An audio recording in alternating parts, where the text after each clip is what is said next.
On the agenda tonight, we're going back to 1974. We're going to be taking a look at Ella Fitzgerald, and she's going to be performing It Don't Mean a Thing If It Ain't Got That Swing.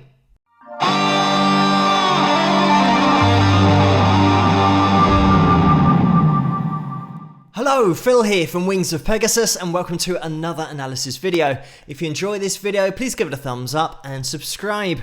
So let's get Ella and orchestra up on screen and see how she and they get on. I like good music, no matter what it is. There's like classical music.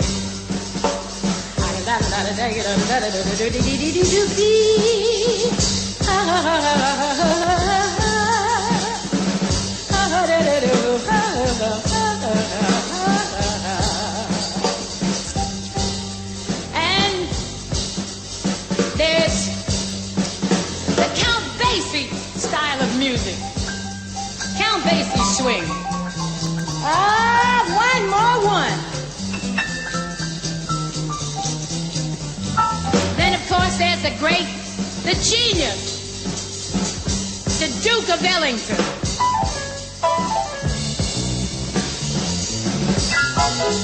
All right.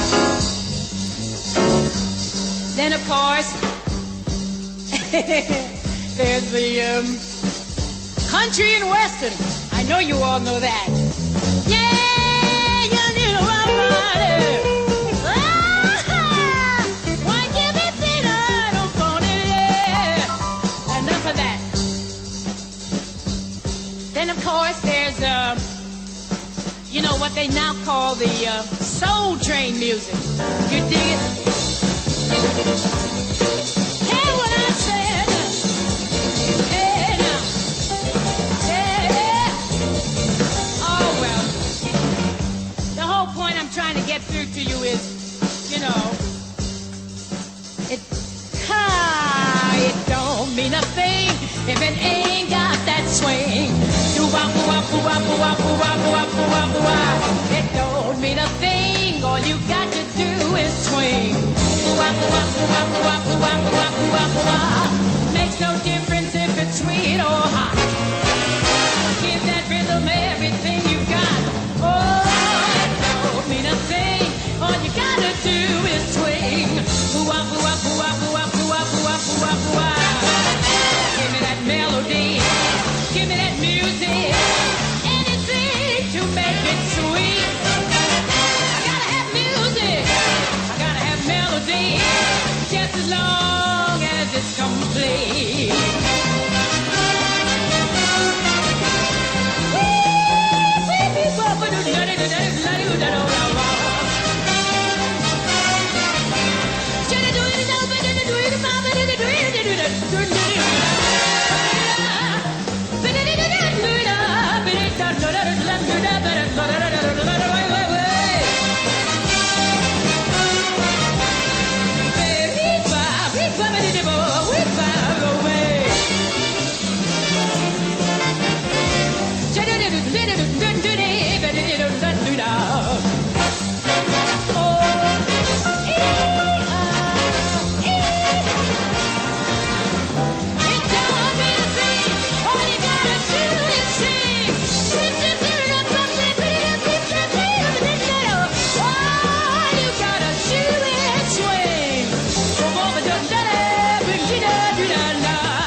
Swing.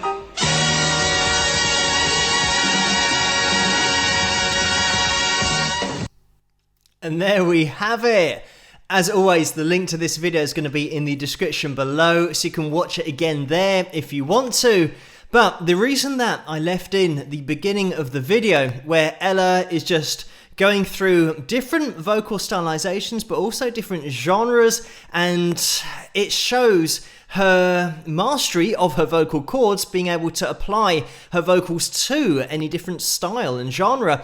But also it shows up something really interesting about the way that Ella does sing, especially when she sings those classical lines, because she starts to put in this mental imagery that you sometimes see the great singers do. We will be getting into the scat singing, and we can tie in this mental imagery that's going on with Ella when she is applying that style of singing, because jumping from note to note really quickly, it is like Ella uses her voice as a lead instrument, and it's something that she did refer to as simulating the horn section of an orchestra, but with her voice. And we get that great call and response section in this performance that really does show you that clearly. But getting into hitting these pitches, you have to be so accurate pitch-wise if you are going to try and use your voice as an instrument, rather than having the lyrical content that people listen to and then analyze and react to emotionally.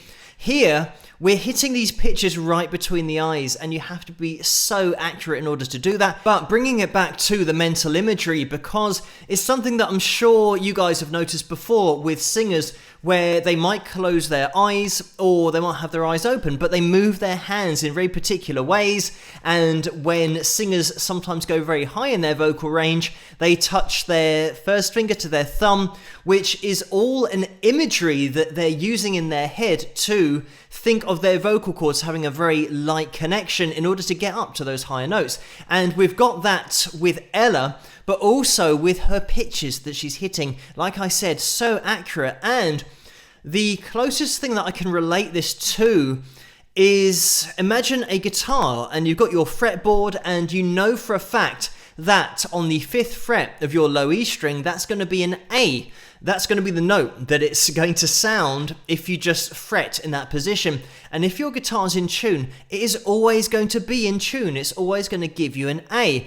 So when we relate that to singing, obviously the vocal cords don't have handy markers on them that you press and you get that note, and it's always going to be in tune if your vocal cords are in tune.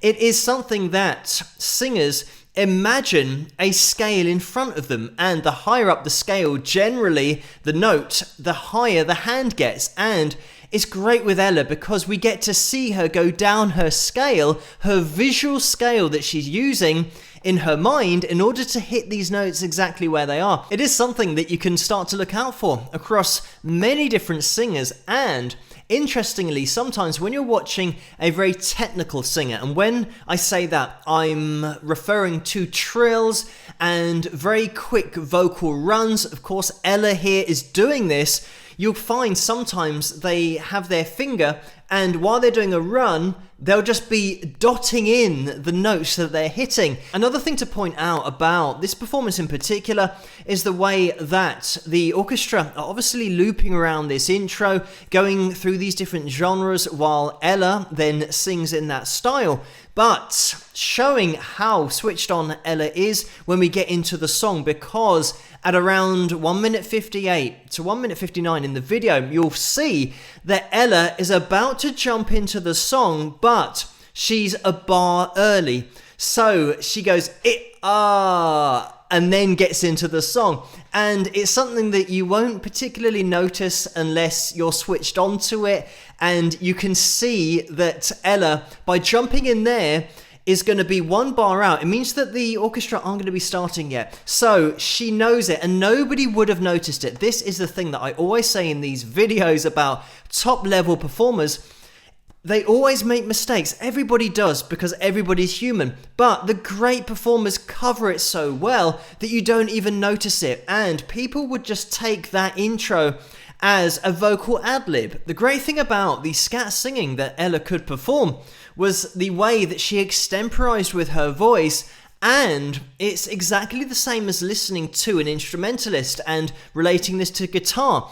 You have very particular notes and scales that work in particular genres, and you can tell that Ella has so much jazz influence in her voice and the way that she does extemporize because of some of the notes that she goes to. They are not just basic major scale notes that she's going to here. You can tell that Ella has listened to so much jazz because of the way that she applies so many notes that you're not expecting, but nails it. And because of her vocal ability, you can make this differentiation between each note. So you get to appreciate exactly where she's going, something that you can listen out for to give you an appreciation of all of the changes we have in this song chord-wise, but also just the feel and the tempo is the bass line.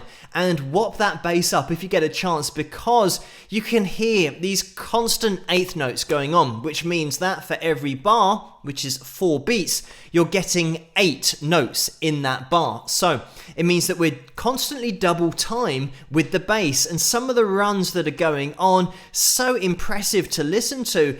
And when we then think about the scat singing that Ella performs, she's hitting all of these notes in around all of these chord changes, and like I said, it's so interesting to listen to because of the notes that she chooses to go to. It falls in line with the whole orchestra.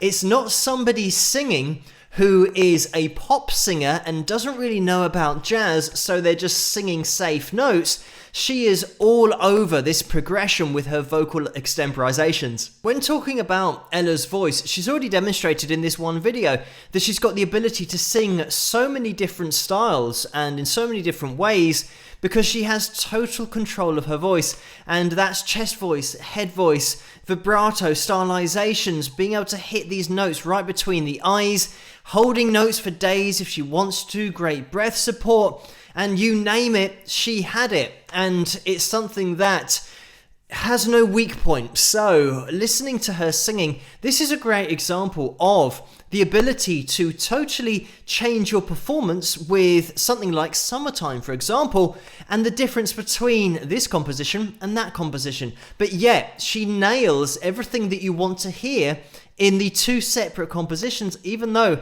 they're totally different tempos, totally different styles vocally in order to deliver it, but she just nails it, and she could do that. Whatever she sang just sounded great and had exactly what you wanted to hear within it. Just to mention as well that Ella was 57 years of age at this performance, so she doesn't miss a beat or a note vocally here. It is something that you can see with other singers as they age. Sometimes they might lose a little bit of range or control, but Ella didn't suffer that at all. And she kept on gigging and playing in her later years just as much as she did in her younger years. Just to talk about this composition, it is a Duke Ellington composition, and Irving Mills did the lyrics for this song. Just with relation to Ella's age during this performance, but also her vocal flexibility, because that is something that can change with age as the vocal cords maybe dry out a little bit and become less flexible, less supple. So it means that they can't follow one note on as quickly as they used to from one note to the next note to the next note. And this is a great example where Ella is singing something that requires that ability for these vocal cords to snap to positions and have a lot of flexibility. So it is something that Ella didn't suffer with at all. She could still hit these notes so quickly, one after the next. But I do want to cover Ella's history, her career. Obviously, she had such a long and successful career. I'm not going to be able to cover it all. But getting into it, she was from a religious family. So she started her singing career in church, but also had this interest in jazz where she listened to Bing Crosby, Louis Armstrong as well, but specifically the Boswell sisters were a massive influence on her, and Connie Boswell, the lead singer, was one of those that she tried to emulate. And Ella did say herself that she spent so much time trying to sound exactly like Connie. Tragically, at the age of 15, Ella's mother was in a car accident and died. So her aunt and her stepfather then looked after her, but unfortunately, from reports, her stepfather abused her, and this was just a really difficult time in her life.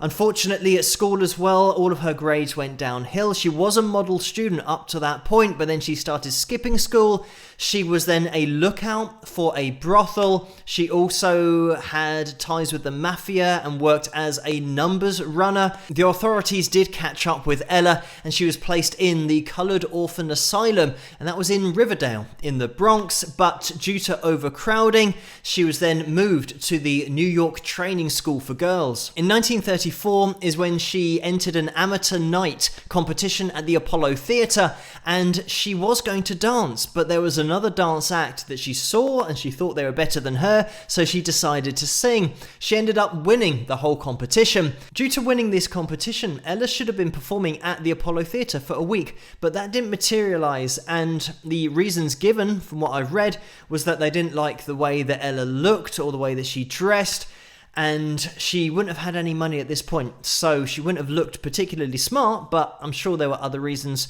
indicative of the time, unfortunately, back in 1934. But in 1935, she won another competition, and this gave her the opportunity to sing with the Tiny Bradshaw Band at the Harlem Opera House. And the band leader at that time was Chick Webb, and he played the drums. He was looking for a female vocalist at this time and liked the way that Ella sounded. So they did play at another dance just with Ella to make sure that she suited the band, and she definitely did. So she joined Chick's orchestra, and they're performing at Harlem's Savoy Ballroom, where they were going down really well. Audiences were loving it, and the musicians were loving performing with Ella because of her vocal abilities. So she co-wrote a song called A Tisket a Tasket, and this was a massive hit. They started to get a lot of radio airplay with this song, but also selling a lot of records. Unfortunately, in 1939, Chick died of spinal tuberculosis, so the band was renamed Ella and Her Famous Orchestra. In 1942, the orchestra started to raise concerns about making enough money from what they were doing. Of course, there are a lot of people to pay in the orchestra. So at this point, Ella did move more into a bebop sound and was doing a lot of work with Decca Records. And that bebop sound was quicker chord changes, quicker tempo, also had the scat singing. In 1945, she released Flying Home, and in 1947, she released Oh Lady Be Good. And she was really seen at this time as one of the most popular, if not the leading jazz vocalist of the time. So, due to this popularity and success, in 1954, they toured Australia, but unfortunately, they missed the first 2 dates of that tour because they had boarded the plane with Pan American Airlines and they were in first class, and it was Ella, her manager, her cousin, and her pianist. And they were told to get off the plane, and they had their baggage removed from the plane as well, and they were left stranded in Honolulu. And that same year, they then sued Pan American Airlines for racial discrimination, and they won that case. They actually received a settlement, but again, a sad indication of the time that they were living in. So in 1955 is when Norman Granz, her manager, suggested to Ella that she should change her musical direction, and it is something that Ella has referred to as a crucial point in her career, making that change. And it was the same point that Norman then set up Verve Records, and she played at the Macambo in Hollywood, and that was down to Marilyn Monroe at the time hassling the venue to book this woman, Ella Fitzgerald. In 1956, she released Ella Fitzgerald Sings the Cole Porter Songbook, which was massively successful. She did record a lot of studio albums, but also released a lot of live albums performing with the orchestra, and she toured for most of the year as well. And just in relation to these live albums, in 1960 she released Ella in Berlin, and that was inducted into the Grammy Hall of Fame in 1999. In 1963 is when Norman sold Verve Records to MGM for $3 million. Unfortunately, Ella's contract wasn't renewed by MGM, so at this point she moved to multiple labels, but they did have a surprise success with the live album released in 1972, and that was called Jazz at Santa Monica Civic 72. Because of this, Norman set up another record label, and that was called Pablo Records, and Ella went on to record 20 albums with that record label, and in 1974 is when she released her live album from London, and that was called Ella in London, and it's the only album that she did record live here. Unfortunately, I'm not going to have time to get into Ella's acting work as well. Her most notable role was in Pete Kelly's Blues, but she appeared on loads of TV shows as well, had cameos in other movies, did commercials, collaborated with lots of different artists. Unfortunately, she didn't get to collaborate with Frank Sinatra on an album because of complex contract issues with record labels, and it is a shame when the business side of music gets in the way of two guys just getting together and recording an album. But they did team up in 1974 on stage at Caesar's Palace, and in 1975 they did 2 weeks on Broadway, and that grossed over $1 million, so it certainly was a popular collaboration. She won 13 Grammys, and in 1967 received the Grammy Lifetime Achievement Award. Also, just to mention what she did for civil rights as well, because when they used to tour, her and Norman would specifically target venues that were segregated in the audience. So they would make sure that there was no coloured or white segregated seating when they played, and just brought everybody together. So it's really important to mention that, as well as Norman making sure that Ella got the same pay as everybody else and the same accommodations that all other artists received. But it's great to have a look back at Ella here with a great performance, some of the vocal ability on show here with the scat singing as well. It is such a great watch. Thank you guys for suggesting this video for me to take a look at, and keep those suggestions coming in the comments below. Let me know what you guys think, and if you enjoyed this video, please give it a thumbs up and subscribe, and I'll see you guys at the next one. Rock!